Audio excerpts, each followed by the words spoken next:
Okay, my name is Yusuf, as you know, and I was asked to address the Messianic Jews, um, also known as the Hebrew movement, um, sometimes called the Hebrew Israelite movement.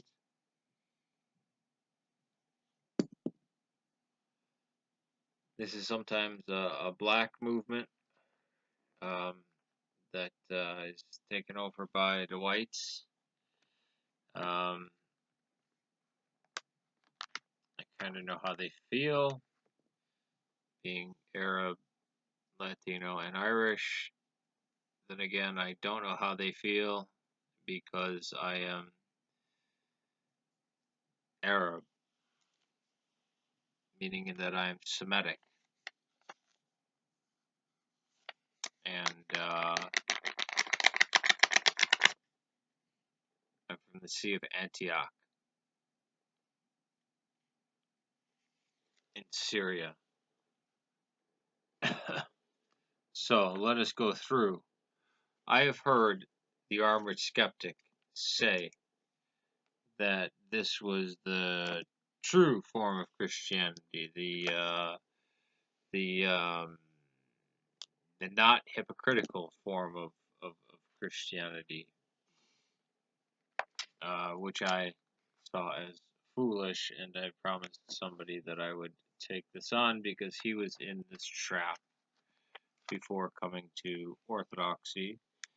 Um, he actually is an Antiochian Orthodox catechumen at this point in Kansas. Now, the Didache is listed under the Jewish or Judaizer, Jewish Christianity, I should say.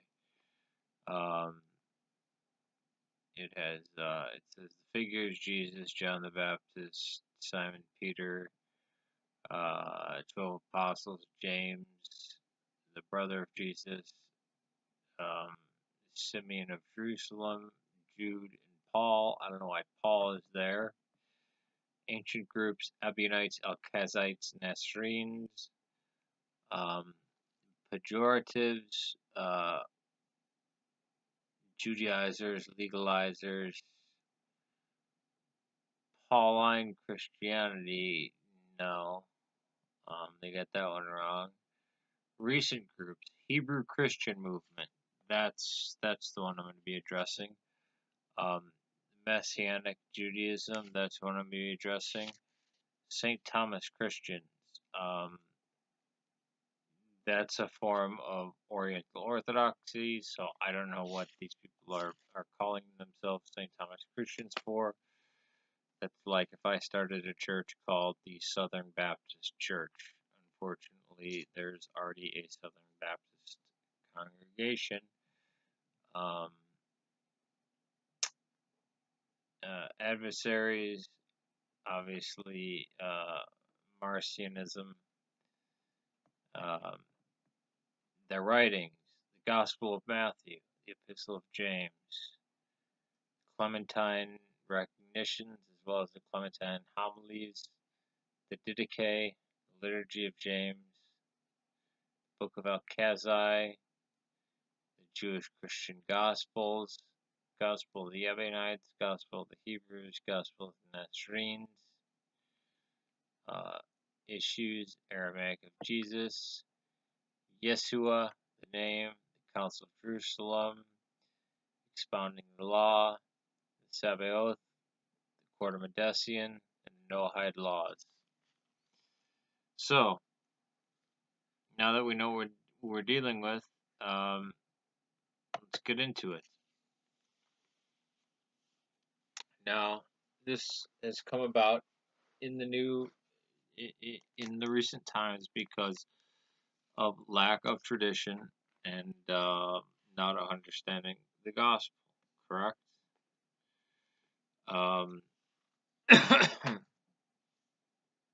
now, I think it's dark enough in here. that I can take this off. People will know why I don't like showing my arms.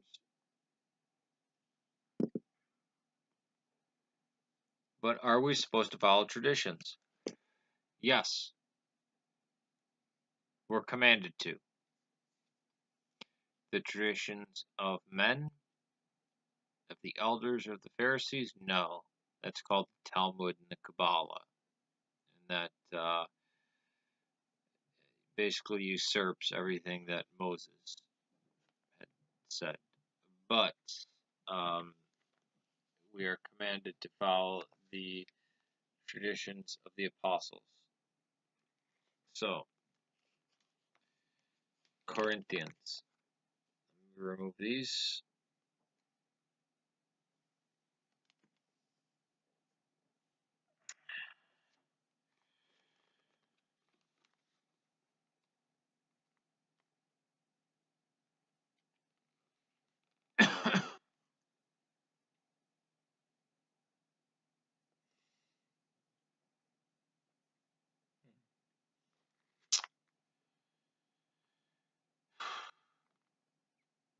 Corinthians, 1 Corinthians chapter 11, verse 2. Well, I'll start with verse 1. Be imitators of me, just as I also am of Christ. No, I praise you because you remember me in everything and hold firm to the traditions just as I delivered them to you. The word tradition that Paul uses here is the same word in Greek when Christ chastises the Pharisees for following traditions of men. Now we have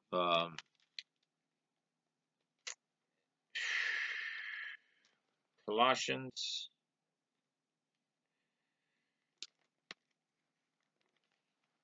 chapter 2, verse 8. God, there's a lot of good things in Colossians. But we'll stick to chapter 2, verse 8. See it that no one takes you captive through philosophy or empty deception, according to the tradition of men, according to the elementary principle of the world, rather than according to Christ. So, don't follow traditions of men, follow the traditions of Christ.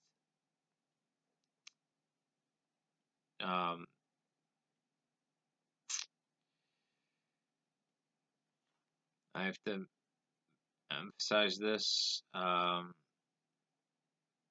Chapter 2, verse 12, having been buried with him in baptism, in which you were also raised up with him through faith in the working of God who raised him from the dead. So, we were raised.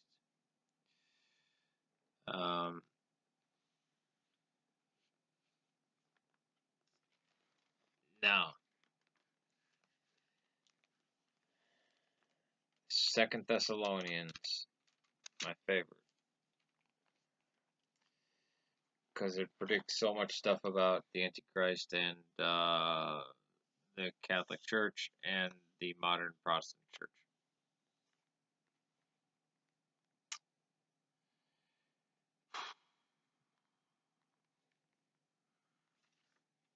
2 Corinthians chapter 2, verse 15. So, brethren, stand firm and hold to the traditions which you were taught, whether by word of mouth or by letter from us.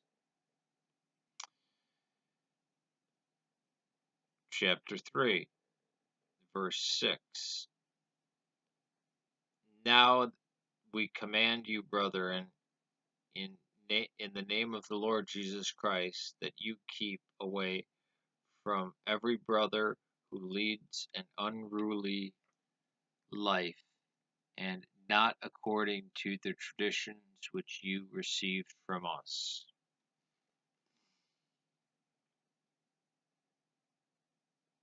Uh, chapter 3, verse 4 says, "We have confidence in the Lord concerning you, that the will you are doing and will continue to do what we commanded." Um, and then, of course, Timothy chapter 3, verse 15. "But in case I am delayed, I write so that you will know how one ought to conduct himself in the household of God, which is the church of the living God, the pillar and support of the truth."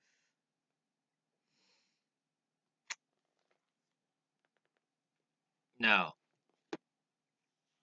what are these? What are these traditions?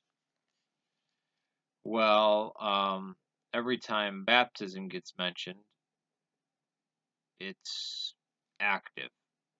Um, if there's any dispute, you have this is the baptism of Christ. You have Romans chapter 6 verse 4, Ephesians 4:5, Colossians chapter 2 verse 12, 1 Peter chapter 3 verse 21, Romans chapter 6 verse 3, 1 Corinthians chapter 1 verse 14, 15, 16, 17, 1 Corinthians 10 verse 2, 1 Corinthians 12 verse 13, 1 Corinthians 15 verse 29, and Galatians 3 verse 27. The Didache also tells us. Now the Didache was written in AD 50, probably AD 40, at the latest AD 100, and it tells us to pray 3 times a day facing east. Morning, noon, and night, we do this. To not fast like the hypocrites, but to fast on Wednesdays and Fridays. To worship on Sunday, because that's the Lord's Day. Because the Sabbath, who is the Sabbath? Christ is the Sabbath. Blatantly clear in the New Testament. And also, we're given a command in there. Do not do to one another that which you would not want done to you. But more importantly, what happened on the cross?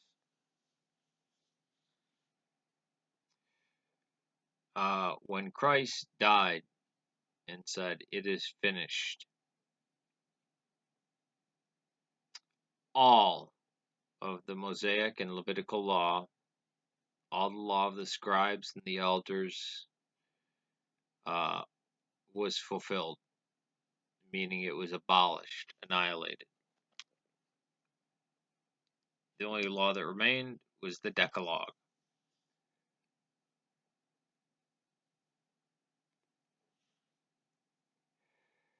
The traditions that must be held to: the Eucharist and baptism.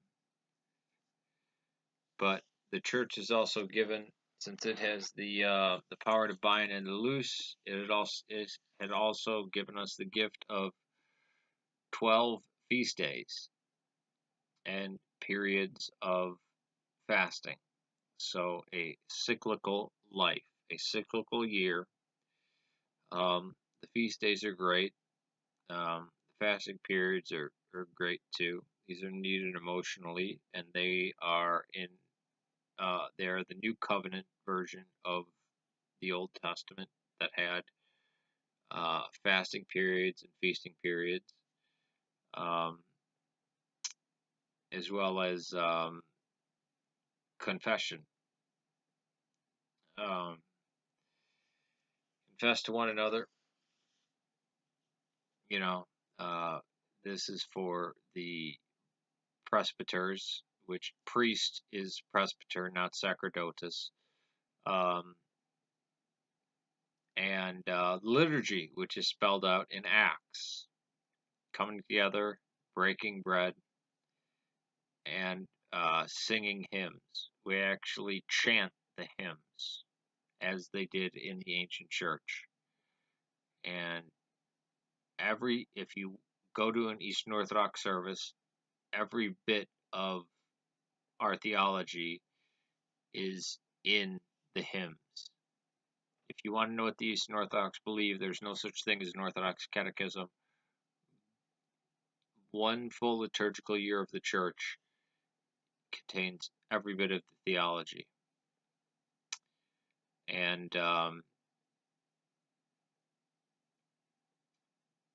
you'll finally understand how how the Psalms are intoned and how they are supposed to be used. We're the only church that does this. We don't have a jam band or anything like that, and it is a sacred space that you enter. You step outside of the world, there's no natural light, it's either candles or light coming in from outside, and it looks completely different from the world. You are in a sacred space. Oh, yeah, and Mary, Theotokos, is the Ark of the New Covenant.